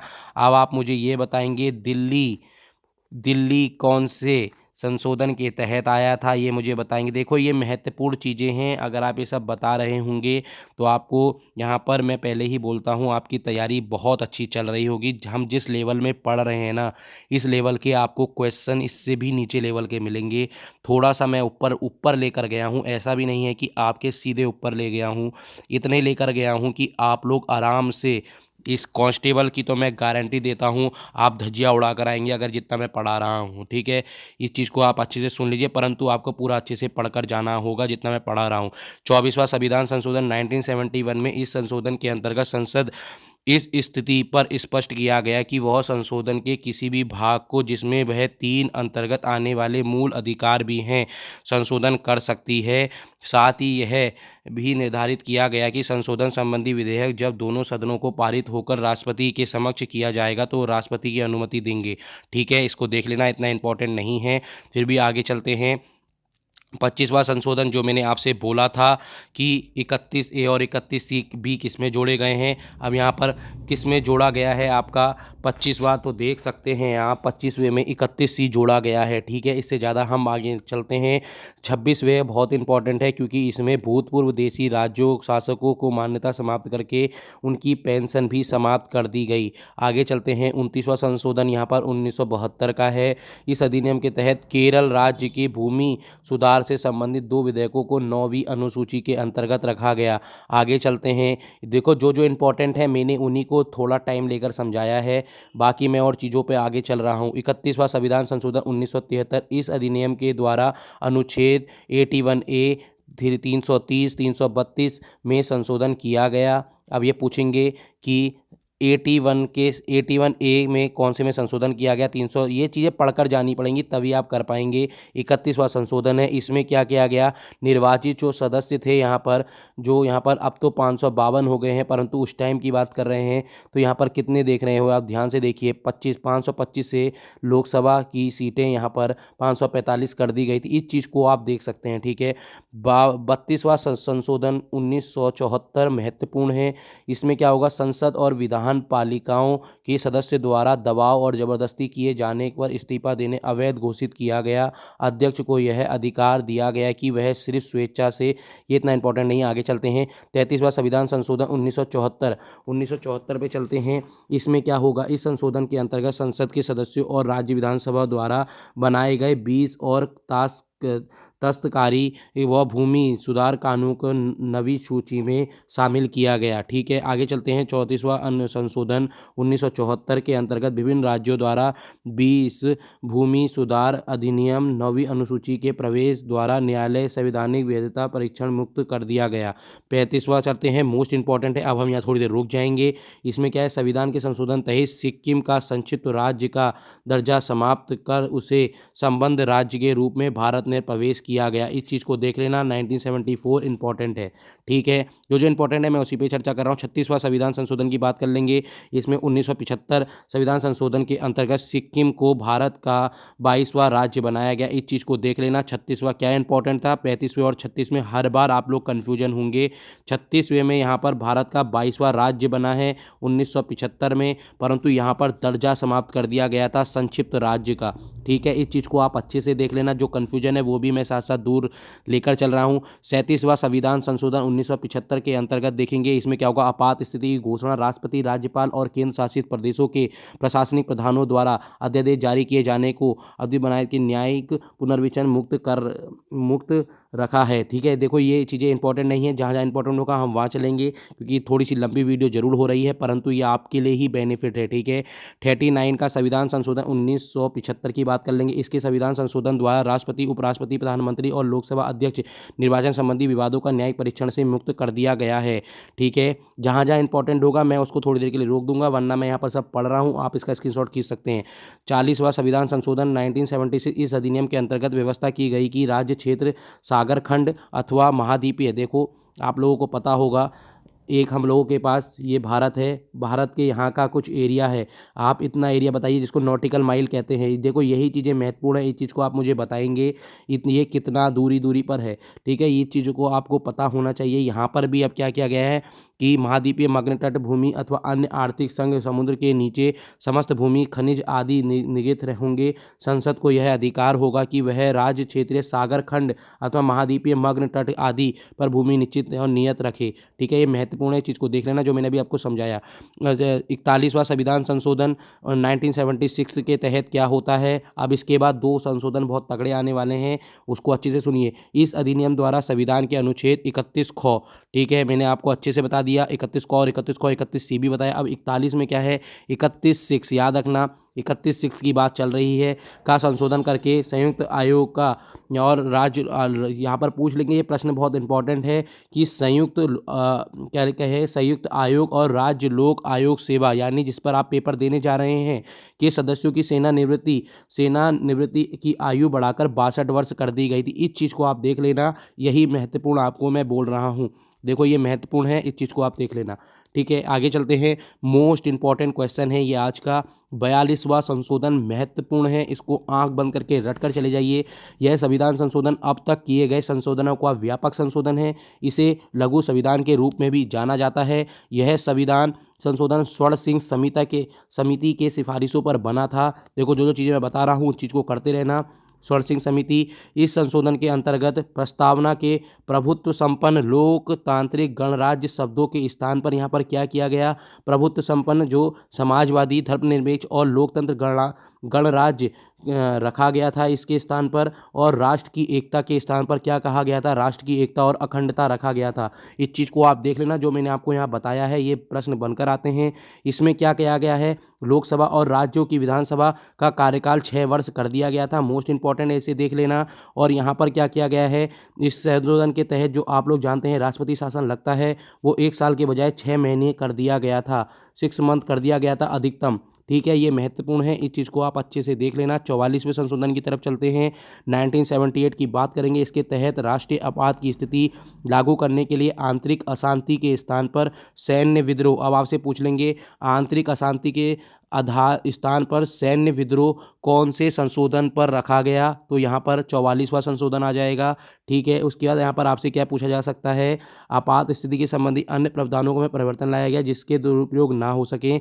इसकी संपत्ति का अधिकार मोस्ट इंपॉर्टेंट है, संपत्ति के अधिकार को मौलिक अधिकार से हटा दिया गया। आप मुझे अब बताएंगे कौन से आर्टिकल में अब इसको रखा गया है संपत्ति के अधिकार को। ठीक है, आगे चलते हैं। लोकसभा राज्यसभा विधानसभा की अवधि अब 6 वर्ष जो हमने ऊपर बढ़ा दी थी वो घटाकर दोबारा से 5 वर्ष कर दी गई। यहाँ पर पीएम कौन है जल्दी से मुझे बताइए, मोरारजी देसाई। ठीक है, इसको आप अच्छे से देख लेना। इससे ऊपर कौन होते हैं, इंदिरा गांधी होते हैं। ठीक है, महत्वपूर्ण चीज़ें हैं। आगे चलते हैं। यहाँ पर क्या होगा, उच्चतम न्यायालय को राष्ट्रपति और उपराष्ट्रपति के निर्वाचन संबंधी विवाद को हल करने की अधिकारिता प्रदान की गई। इस चीज़ को आप देख लेना, महत्वपूर्ण चीज़ें हैं, ये बहुत महत्वपूर्ण चीज़ें हैं, इन चीज़ों को देख लेना। आगे चलते हैं। 45वां संविधान संशोधन 1980, इस अधिनियम के अनुच्छेद में 334 उपबंध आरक्षणों को अवधि 30 वर्ष से बढ़ाकर 40 वर्ष कर दी गई। इस अधिनियम पर भी आधे से अधिक विधानमंडलों का अनुमोदन किया गया। यहाँ 52वां बहुत महत्वपूर्ण है, ये दल बदल कानून पर है, इसको देख लेना, ये महत्वपूर्ण है, यहाँ पर आप इसका स्क्रीनशॉट खींच सकते हैं। ठीक है, दल बदल कानून आपका डायरेक्ट आता है, ये कौन से उसके अंतर्गत है जल्दी मुझे बताइए। देखिए यही महत्वपूर्ण है। ठीक है, यहाँ से ही आपके प्रश्न आपको देखने को मिलेंगे। आगे चलते हैं। 55वां संविधान संशोधन 1986 की बात करेंगे। इस अधिनियम के द्वारा यहाँ पर अनुच्छेद 371 जौ को अंत स्थापित अरुणाचल प्रदेश को राज्य बनाया गया। आपसे पूछेंगे अरुणाचल प्रदेश का राज्य कब बनाया गया, देखो सिक्किम का कब बनाया गया, मणिपुर नागालैंड में सब बता दिए। अब यहाँ पर आपका अरुणाचल प्रदेश है, इसको आप अच्छे से देख लेना। ठीक है, 56वां देख लेते हैं। 56वां के तहत क्या हुआ है, ये 1987 के तहत हुआ है। इसके अंतर्गत 71 यहाँ पर देख लीजिए क्या लिखा है, 71 झौ यहाँ पर जो है इसके अंतर्गत क्या किया गया है, इसके द्वारा गोवा को एक राज्य का दर्जा दिया गया। ठीक है, इससे पहले ऊपर गोवा को यूटी बना दिया गया था, यहाँ पर गोवा को एक राज्य का दर्जा दिया गया। दमन और दीव को केंद्र शासित प्रदेश के रूप में यहाँ पर दिया गया है, इस चीज़ को देखना, रहने दिया गया। देखो मैंने ऊपर बताया था दीव और गोवा को एक साथ यूटी बनाया था, परंतु यहाँ पर क्या कर दिया गया, गोवा को एक राज्य का दर्जा दिया गया। देखो ये महत्वपूर्ण है, इस चीज़ को आप देख लेना। 57 संविधान संशोधन महत्वपूर्ण है। इसके अंतर्गत कौन से राज्य लिए आएंगे, मिजोरम, मेघालय, अरुणाचल प्रदेश, नागालैंड विधानसभा की सीटें परिसीमन तथा की शताब्दी के अंत तक के लिए किया जाएगा। देखना यहाँ पर पूछे जाएंगे कि कौन से राज्य इसके अंतर्गत आते हैं, तो यहाँ पर क्या लिखा है, इसके अंतर्गत अनुसूचित जनजाति के आरक्षण से संबंध में यहाँ पर कौन कौन से राज्य हैं, मिजोरम, मेघालय, अरुणाचल प्रदेश और नागालैंड मोस्ट इंपॉर्टेंट है, देख लेना। मैं पहले ही बोल रहा हूँ ये प्रश्न आपको इस बार देखने को जरूर मिलेगा पीसीएस के किसी भी एग्जाम में, या फिर आपके कहीं भी पूछा जा सकता है कि 57वें या 1987 का जो संशोधन हुआ था उसमें कौन से अनुसूचित जाति के आरक्षण के लिए राज्य जोड़े गए थे। ठीक है, आगे चलते हैं। 58वां संविधान संशोधन 1987 इसके द्वारा संविधान के अनुच्छेद 394 अंत स्थापित किया गया। इसके अलावा संविधान की संस्करण प्रकाशित करने के लिए अधिकृत किया गया। 60वां चलते हैं। देखो 60वां संविधान संशोधन क्या है। इसके अंतर्गत व्यवसाय की सीमा 250 रुपये से बढ़ाकर 2500 कर दी गई। जो मोस्ट इंपॉर्टेंट है इसको करते रहना। 60वां इंपॉर्टेंट है, 61वां भी इंपॉर्टेंट है। इसमें क्या किया गया है इसको देख लीजिए। 61 वर्ष से बढ़ाकर 18 वर्ष का प्रस्ताव रखा गया। ये मोस्ट इंपॉर्टेंट है, इसको देख लेना। ठीक है, जो मैं चीज़ें बता रहा हूँ इसको आप करते रहना। 65वां बहुत मोस्ट इंपॉर्टेंट है। इसमें क्या होगा 338 में संशोधन की अनुसूची जाति और जनजाति आयोग के गठन की व्यवस्था की गई है। ठीक है, देखो यहाँ से प्रश्न बन जाते हैं, इसलिए मैं आपके लिए सारी चीज़ें लाया हूँ और एक ही वीडियो में लाया हूँ क्योंकि आपको इधर उधर भटकना ना पड़े। ऐसे ही करके हम अनुसूची लाएंगे, भाग लाएंगे और सारे आर्टिकल 395 को मैं 3 भागों में बांटूंगा और लगभग 100 हम लोग महत्वपूर्ण रोज कर रहे होंगे। 395 हम 3 दिन में पूरे कर लेंगे और आज से लेके 5 दिन में आपकी पूरी संविधान कंप्लीट हो रही होगी। यदि आपको अच्छा लग रहा है हमारे द्वारा पढ़ाया हुआ तो प्लीज़ इसको लाइक करें, सब्सक्राइब करें और प्लीज़ अपने उससे खुद एक बार मुझे अभी थम्स अप करें कि हाँ ये आप अच्छा पढ़ा रहे हैं। 71वां संविधान संशोधन देख लेते हैं। संविधान संशोधन 8वीं अनुसूची कोंकणी, नेपाली, मणिपुरी जोड़ी गई। मैंने अभी उसके ऊपर सिंधी बता दिया था आपको। फिर 73 संविधान संशोधन के तहत क्या जोड़ा गया, सब लोग जानते होंगे पंचायती राज के बारे में। इसके बारे में हम आपको नहीं बताएंगे, तो यहाँ पर ये देख लीजिए। ये पूछ लिया जाता है कि पंचायती राज कहाँ से कहाँ तक है, तो क से लेकर ड तक है। कभी कभी ये इंग्लिश में पूछ लिया जाएगा, इस चीज़ को आप देख लेना। ठीक है, अपनी तरफ से आप ये देख कर जाएंगे, ये महत्वपूर्ण है। अगर मैं बात करूँगा नगर पालिका की तो यहाँ पर नगर परिषदों और नगर निगम को किसके अंतर्गत 9वीं अनुसूची में यहाँ पर 9वें भाग में जोड़ा गया है। इस चीज़ को देख लेना। ये उससे आगे चलते हैं 42 43 के आगे जब ये चल रहे होते हैं य और दो तक है। इस चीज़ को देख लेना, महत्वपूर्ण है। कितने आर्टिकल हैं, क्या क्या चीज़ें हैं, इन दोनों को मैं अलग से कराऊंगा। ठीक है, इसके अंतर्गत ये अलग से मैं करा रहा हूँ जिसमें पंचायती राज और नगर पालिका के बारे में बताऊँगा। ये आपके उत्तराखंड के लिए भी इंपॉर्टेंट है, इसलिए मैं आपको अलग से बता रहा हूँ। यहाँ पर 76 की बात कर लेते हैं। ये भी महत्वपूर्ण है, ये 1994 में हुआ है। इस अधिनियम में क्या होगा, 9वीं अनुसूची संशोधन किया गया। तमिलनाडु सरकार द्वारा पारित पिछड़े वर्गों के लिए सरकारी नौकरी में 69 आरक्षण उपबंध देने का प्रावधान रिहा क्या होता है इसके अंतर्गत 69 आरक्षण उपबंध किया गया। ये देख लेना, महत्वपूर्ण है। सीधे डायरेक्ट प्रश्न बन जाते हैं। 17 भी इंपॉर्टेंट है। इसमें सरकारी सेवाओं की पदोन्नति के लिए एससी, यहाँ पर क्या लिखा, एसटी के लिए, यहाँ पर एससी एसटी के लिए यहाँ पर कोटा सुरक्षित किया गया। यहाँ पर आगे चलते हैं। 78 संविधान संशोधन में 95 के अंतर्गत यहाँ पर 31वीं 9वीं अनुसूची में शामिल उन कानूनों को इस आधार पर चुनौती देने का संवैधानिक छूट प्रदान करता है जिससे संविधान खंड 3 में सुरक्षित मौलिक अधिकारों का उल्लंघन होता है। इस अनुसूची में विभिन्न राज्यों के सरकारें और केंद्र सरकारें द्वारा बनाए गए कानूनों की सूची है। ये महत्वपूर्ण है। ये 78वां देख कर चले जाना, महत्वपूर्ण है। ठीक है, आगे चलते हैं। यहाँ पर आपसे पूछ लिया जाएगा कि 79 जो संविधान संशोधन है 1999 यहाँ तक 1999 तक है, महत्वपूर्ण है। तो 80वां आपका 2000 में हो रहा होगा। इस जो 79 है उसमें क्या कहा गया था, इसमें SC ST के लिए आरक्षण 25% तक 2010 तक के लिए बढ़ा दी गई है। देखो यहाँ पर 1950 से ये बढ़ाते हुए चल रहे हैं और अभी भी बढ़ा दी गई है और अब भी बढ़ रही है। आप इस चीज़ को देख लेना। यहाँ पर क्या किया गया है, इसके माध्यम से राज्यों के प्रत्यक्ष केंद्रीय करों के लिए कुल धनराशि 29% हिस्सा मिलेगा। 80 का क्या है, केंद्रीय करों के निवल प्राप्ति का जब भी आ जाएगा ये पूछेंगे। करों की निवल प्राप्ति 80वां संशोधन है 2000। देखो यहाँ से 2000 वाला स्टार्ट हो चुका है, ये पहला 2000 में हुआ संशोधन है, तो यहाँ से इंपॉर्टेंट हो जाता है। ठीक है, आगे चलते हैं। यहाँ पर 81 संशोधन जो है आपका 2000 में, इस संशोधन के द्वारा अनुसूचित जाति जनजाति और अन्य पिछड़ा वर्ग OBC की बात हो गई है। तो यहाँ पर सरकारी नौकरी को 50% की सीमा जो उच्चतम न्यायालय द्वारा निर्धारित की गई थी उसको समाप्त कर दिया गया। इस प्रकार अब एक वर्ष में ना भरी जाने वाली बकाया रिक्तियों को एक प्रथम वर्ग माना जाएगा और अगले वर्ष भरा जाएगा, भले ही उसकी सीमा 50% से अधिक हो। इसके लिए अनुच्छेद 16 खंड 4 क के बाद एक नया खंड ख भी जोड़ दिया गया है। ये महत्वपूर्ण है, इसको देख लेना। आगे चलते हैं। 82वां संविधान संशोधन एक सेकेंड, इसको करते हैं। इस संशोधन के राज्यों को सरकारी नौकरी में आरक्षित रिक्त स्थानों की भर्ती हेतु पदोन्नति के लिए यहाँ पर अनुसूचित जाति और अनुसूचित जनजातियों के अभ्यर्थियों के लिए न्यूनतम प्राप्तांक में छूट प्रदान करने की अनुमति दी गई। इससे पूर्व उच्चतम न्यायालय में एक निर्णय परिणाम स्वरूप 1997 में इस छूट को वापस ले लिया गया।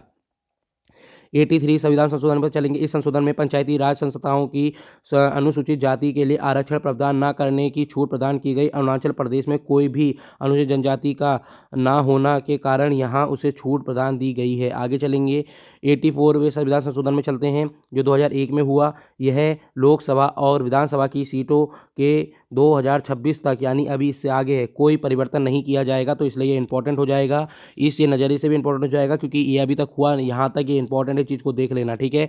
85 वाला देख लेते हैं, ये भी इंपॉर्टेंट है क्योंकि इसमें सरकारी सेवाओं अनुसूचित जनजाति के लिए अभ्यर्थियों के लिए पदोन्नति का आरक्षण की व्यवस्था की गई है। अब आपसे पूछ लेंगे कौन कौन से आर्टिकल आपके SC ST के आरक्षण पर आधारित हैं, तो इनमें से कौन से नहीं हैं। देखो मैंने अभी ऊपर इतने सारे बता दिए, कोई से भी वहाँ पर संशोधन दे देंगे आप लोगों को और ये पूछेंगे इनमें से कौन सा संशोधन SC ST से नहीं है। तो ये महत्वपूर्ण वहाँ पर प्रश्न बन जाता है। जब एग्जामिनर आपका बहुत अच्छा पेपर बनाएगा तो प्रश्न वो ऐसा ही डाल रहा होगा कि SC ST के लिए आरक्षण के लिए कौन से संशोधन, कौन से नंबर में संशोधन नहीं है या कौन से नंबर यहाँ पर कौन सा संशोधन नहीं है। तो यहाँ पर आपके इसको संशोधन दिए होंगे जिसमें हमने SC ST की बात की है और कुछ ऐसे दे दिए होंगे जो आपका 1942 वाला दे देंगे, तो उसमें आप लोग देख रहे होंगे कि यहाँ पर आपका SC ST का नहीं है। देखो ये महत्वपूर्ण है, ऐसे ही प्रश्न आपको देखने को मिलेंगे, ठीक है। आगे चलते हैं 87 संविधान संशोधन 2003 में यहाँ परिसीमन में जनसंख्या का आधार 1991 की जनगणना के स्थान पर 2001 कर दी गई थी।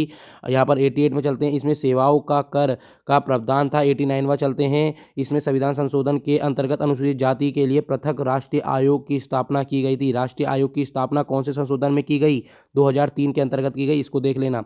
90 संविधान संशोधन 2003 में क्या हुआ है? इस संशोधन के अंतर्गत असम विधानसभा अनुसूचित जातियों और गैर अनुसूचित जनजातियों के प्रतिनिधित्व बरकरार रखते हुए बोडोलैंड और टेरिटोरियल काउंसिल क्षेत्र और गैर जनजाति, ये सीधे डायरेक्ट प्रश्न बन जाता है सीधे, बोडोलैंड टेरिटोरियल काउंसिल क्षेत्र और गैर जनजाति क्षेत्र किसके अंतर्गत आए हैं? याद रखना, सुरक्षा के प्रावधान दिए गए हैं, किसके अंतर्गत दिए गए हैं?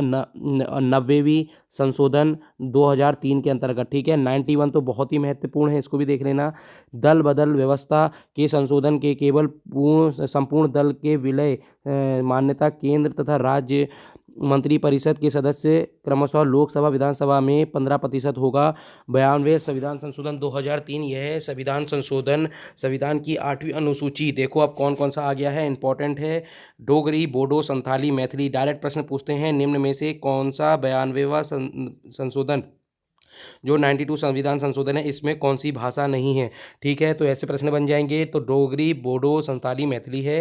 93वें संशोधन बहुत महत्वपूर्ण है, ये 2006 में, इसमें शिक्षा के लिए अनुसूचित जाति और जनजाति अन्य पिछड़ा क्षेत्रों के लिए दाखिलों की सीटों के आरक्षण व्यवस्था की गई। संविधान के अनुच्छेद 15 और 15 की धारा 3 के प्रावधान के तहत हुआ है। ये प्रश्न पूछ लिया जाएगा कि 15 जो आपका आर्टिकल है उसके 4 क के तहत कौन से संशोधन में बात कही गई है, तो यहाँ पर 93वां हो जाएगा। आगे चलेंगे 94 की बात करेंगे। इस संशोधन में बिहार राज्य को एक जनजाति कल्याण मंत्री नियुक्त करने के उत्तरदायित्व से मुक्त करा दिया गया। इस प्रावधान को झारखंड, छत्तीसगढ़ राज्यों में लागू करने की व्यवस्था के साथ ही मध्य प्रदेश, उड़ीसा राज्य में यह प्रावधान पहले से लागू है। आगे चलेंगे, देखो ये इंपॉर्टेंट नहीं था, ठीक है। आगे चलते हैं 95वां संविधान संशोधन, इसमें क्या होगा? अनुच्छेद 334 के संशोधन में लोकसभा में अनुसूचित जाति जनजातियों के आरक्षण आंग्ल भारतीयों को मनोनीत करने के संबंध में 2020 तक बढ़ा दिया गया है। आगे चलेंगे 96वां संविधान संशोधन 2011, इसमें 8वीं अनुसूची में उड़िया के स्थान पर ओडिया शब्द लिखा गया है। ये प्रश्न बहुत बार बना है तो मैं आपको बता देता हूँ, महत्वपूर्ण प्रश्न है। 97वां संविधान संशोधन 2011, इस संशोधन के द्वारा सरकारी समितियों को एक संवैधानिक स्थान संरक्षण प्रदान किया गया। इसमें देख लीजिए जो महत्वपूर्ण है, सहकारी समितियों के बारे में किसके अंतर्गत कहा गया है, इसको देख लीजिए। सहकारी समिति बनाने का अधिकार एक मौलिक अधिकार बन गया, किसके तहत? 2011 के तहत, 97वें संविधान संशोधन के तहत। सहकारी समिति का जब भी आएगा आप लोग 97 लगा कर आएंगे, ठीक है। कौन कौन से अनुच्छेद इसमें शामिल हुए हैं ये सारे देख लीजिए, मैं यहाँ लिख कर लाया हूँ। आगे चलते हैं 58वां यहाँ पर संविधान संशोधन, यहाँ से जितने भी मैं पढ़ूंगा वो सारे इंपॉर्टेंट है, आपके कहीं ना कहीं किसी ना किसी एग्जाम में ये डायरेक्ट देखने को मिलेंगे। अब यहाँ से आप लोग अच्छे से सुनते रहिए। इस संविधान संशोधन में अनुच्छेद 371 जो शामिल किया गया। इसका उद्देश्य कर्नाटक के राज्यपाल को हैदराबाद कर्नाटक क्षेत्र के विकास हेतु कदम उठाने के लिए सशक्त करना था। 98 का 2012 का था। अब 100वां अधिनियम आप लोग जानते होंगे क्या है। ये भारत और बांग्लादेश के मध्य जो भूमि का यहाँ पर लेन देन की बात हुई थी, कुछ भूमि अपने सुझाव से आप भारत को दे सकते हैं और कुछ बांग्लादेश को, और यहाँ पर भारत के अंतर्गत बांग्लादेश के लोगों को नागरिक भी यहाँ पर नागरिकता भी प्रदान की गई थी। 101 की बात करेंगे, ये जीएसटी बिल पर है। डायरेक्ट पूछा जाता है जीएसटी बिल का प्रावधान कौन से उसके अंतर्गत आया, तो ये बहुत महत्वपूर्ण हो जाएगा। ये कौन सा यहाँ पर धन विधेयक था, ये भी पूछा जा सकता है। ठीक है, आगे चलेंगे। ये सारों के धन विधेयक आप करते जाना। 102 देखो, मैं आपको पहले ही बता देता हूँ, 127 वाला 105वां है, 124 आपका 104 है, 123 आपका 103 है। तो आगे चलेंगे 122 और ये 121वां आपका यहाँ पर हो रहा होगा जीएसटी का। देखो ये महत्वपूर्ण है, इन चीज़ों को आप देख लेना। तो ठीक है, आगे चलते हैं। 2002 सॉरी यहाँ पर क्या है, 102 सॉरी 102 संविधान संशोधन ओबीसी के लिए है। ओबीसी का यहाँ पर पूछ लेंगे। संविधान में ढांचा यहाँ पर क्या है, ओबीसी का आयोग बनाया गया। ठीक है, अभी तक हम लोगों ने एससी और एसटी के आयोग बना दिए हैं ऊपर। अब यहाँ पर आप लोगों के लिए ओबीसी का आयोग बनाया गया 102 के अंतर्गत। अब यहाँ पर आप देखेंगे कि यहाँ पर क्या है, यहाँ पर आप देखेंगे, एक सेकंड मैं बताता हूँ। 103 में यहाँ पर ईडब्ल्यूएस के लिए 10% आरक्षण आप लोग जानते होंगे। आगे चलेंगे 104 में क्या है, अनुसूचित जाति जनजाति के लिए जो समय 10 साल था 70 साल था वो 80 कर दिया गया है, और इसमें आर्टिकल 334 में संशोधन किया गया। 126वां ये यहाँ पर धन विधेयक था।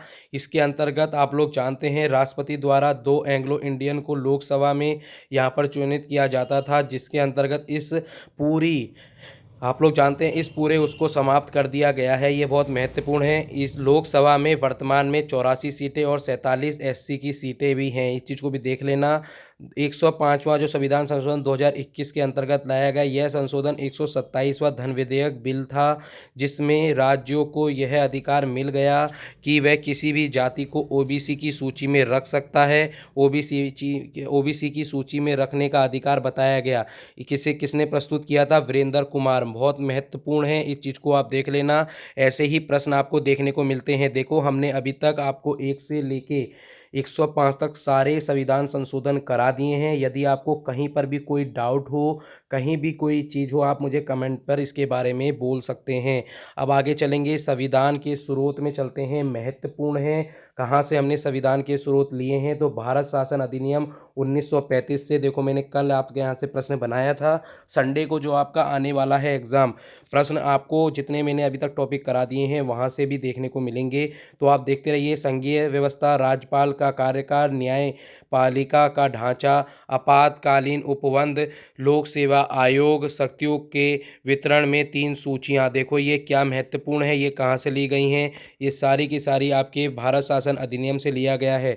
मैं आपको बता देना चाहता हूँ, लगभग आप लोगों के 250 आर्टिकल आपके डायरेक्ट या तो उसमें कुछ चेंज करके या फिर ऐसे ही आपके रख दिए गए हैं। किसमें, संविधान में। संविधान आपको मैंने पहले ही कल बताया, रूल्स ऑफ बुक है, यानी बुक नियमों की एक बुक है, और उसी के अंदर कानून बनाए गए हैं किन लोगों के लिए और किनके द्वारा बनाए जाते हैं। ये सारी चीज़ें उसमें बता रखी हैं। उसी के हिसाब से हमारा सब कुछ चलता है, ये याद रखना। अगर आप कल के दिन बाहर कहीं जा रहे हैं या कुछ भी कर रहे हैं, ये सारी चीज़ें हमारे संविधान के अंतर्गत आती हैं। अगर या फिर आप ये देख सकते हैं कि सरकार कोई भी स्टेप उठाती है, वो संविधान के जितने भी आर्टिकल हैं उन्हीं के तहत उठाएगी, कोई भी वो उससे अलग नहीं जाती। तो इसलिए संविधान हमारे भारत में सबसे बड़ा है। किसी कभी पूछेंगे सबसे बड़ा हमारे भारत में क्या है, तो संविधान की यहाँ पर सबसे बड़ा हो जाएगा।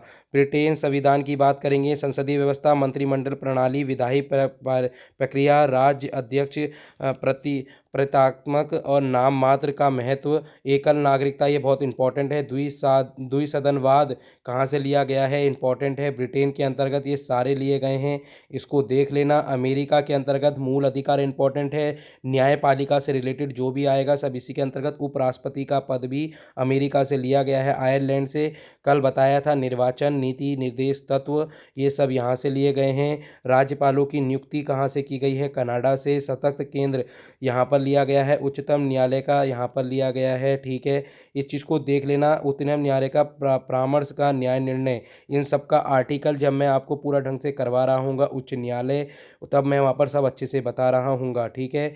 आगे चलेंगे। फ्रांस का संविधान गणतंत्रात्मक ढांचा, स्वतंत्र समता और बंधुता का आदर्श और समवर्ती सूची। ऑस्ट्रेलिया से सदन के दोनों सदनों की संयुक्त बैठक इंपॉर्टेंट है, मुझे आर्टिकल बताइए अभी। को ऑस्ट्रेलिया से लिया गया है, व्यापारिक यहाँ से लिया गया है। जर्मनी से आपातकाल, दक्षिण से यहाँ पर जानते हैं संशोधन की प्रक्रिया, और राज्यसभा के सदस्यों का निर्वाचन भी दक्षिण अफ्रीका से लिया गया है, ठीक है। सोवियत संघ में प्रस्तावना ली गई है, प्रस्तावना में सामाजिक आर्थिक राजनीतिक का आदर्श यहाँ से लिया गया है, यूएसएसआर। और मौलिक कर्तव्य जिसको हम रूस भी कहते हैं, ठीक है। जापान संविधान में यहाँ पर क्या लिया गया है, विधि द्वारा स्थापित प्रक्रिया पर, ये बहुत इंपॉर्टेंट है, इसको देख लेना। अब हम कुछ छोटे से अर्थशास्त्र के टॉपिक में चलेंगे जो महत्वपूर्ण हो जाते हैं। प्राथमिक द्वितीयक तृतीयक क्षेत्रों में यहाँ पर हम लोग बात करने वाले हैं। तो आप लोग जानते हैं प्राथमिक क्षेत्र क्या है, द्वितीयक क्षेत्र क्या है। प्राथमिक क्षेत्र में कृषि, वानिकी, पशुपालन, मत्स्य पालन, मुर्गी पालन, खनन, या फिर मैं कह सकता हूँ जो भी प्रोडक्ट आपके नेचर से आते हैं वो सारे इसके अंतर्गत आ रहे होंगे। उसके बाद द्वितीयक में क्या आएगा कि द्वितीयक क्षेत्र में विनिर्माण की प्रक्रिया हो रही होगी। तृतीयक निर्माण में हम सेवा क्षेत्र में जाएंगे, जितनी भी कंपनियां होंगी याद रखना सब इसी के अंतर्गत आ जाएंगी। सूती धागे सूती कपड़े के रूप में परिवर्तित करना, गन्ने से चीनी का उत्पादन करना, लकड़ी से फर्नीचर बनना आदि विनिर्माण का क्षेत्र है। इसके अंतर्गत ऐसे उद्योग आते हैं जो प्राथमिक क्षेत्र के कच्चे माल को लेकर अंतिम वस्तु बनाते हैं। दो चीज़ें बता रहा हूँ मैं, एक आलू है, याद रखना हमेशा तृतीयक क्षेत्र हमेशा ऊपर रहेगा इन सब में। एक आलू है, आलू से हम चिप्स बनाते हैं, उस चिप्स को फैक्ट्री में लगाते हैं, 5 रुपये का आलू होता है और यहाँ चिप्स आपका 20 रुपये का पैकेट बिक रहा होता है। एक आलू ही होता है, आप लोग जानते हैं लेस अगर खाया होगा उसमें एक आलू यानी आपका ज़्यादा से ज़्यादा कितने पैसे का होगा वो, एक रुपये का या 2 रुपये का, 2 रुपये से सीधे डायरेक्ट 20 का। तो आप देख सकते हैं कितनी कमाई का है। तो यहाँ पर आप लोगों की मेहनत बहुत है, यहाँ पर मेहनत कम है, इस हिसाब से यहाँ पर पैसा बिल्कुल देख सकते हैं कितना है। यहाँ पर यही चीज़ें हैं अंतर देखने की, ठीक है। तो आप आशा करता हूँ ये चीज़ें सब समझ में आई होंगी। कुछ प्रश्न कर लेते हैं इसमें से। प्राथमिक क्षेत्र जो प्राथमिक थोड़ा सा ऐसे देख लेते हैं, तृतीय क्षेत्र में क्या क्या चीज़ें आएंगी। तो संचार, बैंकिंग, शिक्षा, स्वास्थ्य बीमा, बैंकिंग सेवाएं आदि इसके अंतर्गत आएंगी। प्राथमिक क्षेत्र को प्राथमिक क्यों कहा गया? प्राथमिक क्षेत्र में उत्पादित किए जाने वाली वस्तुएं मुख्य रूप से प्राथमिक संसाधनों का ही किया जाता है। प्राथमिक क्षेत्र को कृषि क्षेत्र क्यों कहा जाता है? प्राथमिक क्षेत्र को प्रयोग किए जाने के लिए संसाधन प्राकृतिक होते हैं, ज़्यादातर इस प्रकार के उत्पादन कृषि संबंधित होते हैं, इसलिए इसे कृषि क्षेत्र या कृषि से संबंधित क्षेत्र कहते हैं। मध्यवर्ती वस्तु किसे कहते हैं? जब कोई वस्तु यहाँ से ये प्रश्न बन जाएंगे, ये प्रश्न बन जाएंगे डायरेक्ट आपके सीधे किसमें, परिभाषा में। जब कोई वस्तु किसी विशेष वस्तु के निर्माण का प्रयोग करके कच्चे माल के रूप में खरीदी जाती है तो उसे मध्यवर्ती वस्तु कहते हैं।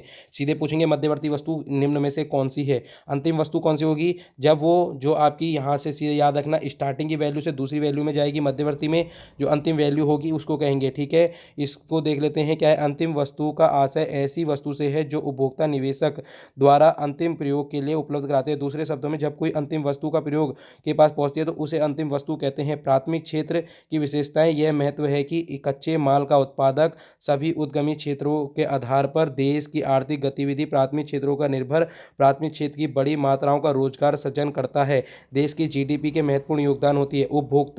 उपभोक्ता वस्तु किसे कहते हैं? देखो ये सारी चीज़ें इंपॉर्टेंट हैं। ऐसी अंतिम वस्तु जिनका उपभोग उसी समय किया जाता है उसे उपभोग वस्तु कहते हैं। जैसे आहार, वस्त्र, मनोरंजन, सेवाएं। कुछ सेवाएं उपभोग वस्तु से सम्मिलित की जाती हैं, हालांकि सेवाओं को सामान्य तौर पर सुविधा की दृष्टि से उपभोक्ता वस्तु भी कहा जाता है। इस चीज़ को देख लेना। पूंजीकृत और टिकाऊ वस्तु किसे कहते हैं? कुछ ऐसी और अंतिम वस्तुएं जो टीवी, ऑटोमोबाइल, घरेलू कंप्यूटर तुरंत नष्ट और आपातकालिक उपभोग नष्ट करती है इस जीवन काल इनका जीवन काल उपभोग वस्तु की अपेक्षा लंबा होता है, ठीक है? बस उन सुरक्षा रख-रखाव की ज़रूरत होती है, इन्हें पूंजीगत टिकाऊ वस्तु भी कहा जाता है।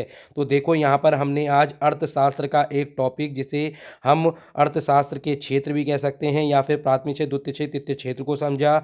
महत्वपूर्ण कहाँ से संविधान के इम्पोर्टेंट अडॉप्ट किए गए हैं, हमने वो सारे के सारे स्रोत देखे और हमने यहाँ पर आपके लिए क्या लेकर आए हैं, संशोधन को भी अच्छे से देखा और हमने परियोजनाओं को भी अच्छे से देखा है।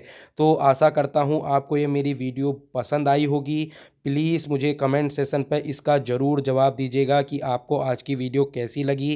क्या हम इसको रोज़ कंटिन्यू करें? अगर आप हाँ लिखेंगे तो हम इसको कंटिन्यू कर रहे होंगे, वरना कल से रोज़ रात में सिर्फ़ आपके लिए टेस्ट चलेगा सिर्फ़ यहाँ पर। देखो अगर आपको ये वीडियो अच्छी लगती हैं तो प्लीज़ इसका मुझे कमेंट पे उत्तर दीजिए और देखो आप लोगों का ही यहाँ पर मैं पहले ही बोल रहा हूँ, आपका जितना सपोर्ट होगा, आप लोग मेरे मिरर हो। याद रखना एक दर्पण में जब तक चेहरा अच्छा नहीं दिखता, जब तक दर्पण सही नहीं होता। तो आप दर्पण हैं, याद रखना आप जितना अच्छा यहाँ पर रिप्लाई करेंगे, उतने ही अच्छी आपको वीडियो मिलनी शुरू होगी। ठीक है? अपनी इसी वाणी के साथ हम लोग कहेंगे यहाँ पर समाप्त करते हैं। बस इतना बोलूँगा बार-बार, फिर इसे बोलूँगा, अपने नोट से पढ़ते रहें। जो भी चीज़ें हैं यहाँ पर आप लोगों को अभी टाइम वेस्ट नहीं करना है, ज़्यादा से ज़्यादा पढ़ते रहें। Okay, thank you, tata, good bye.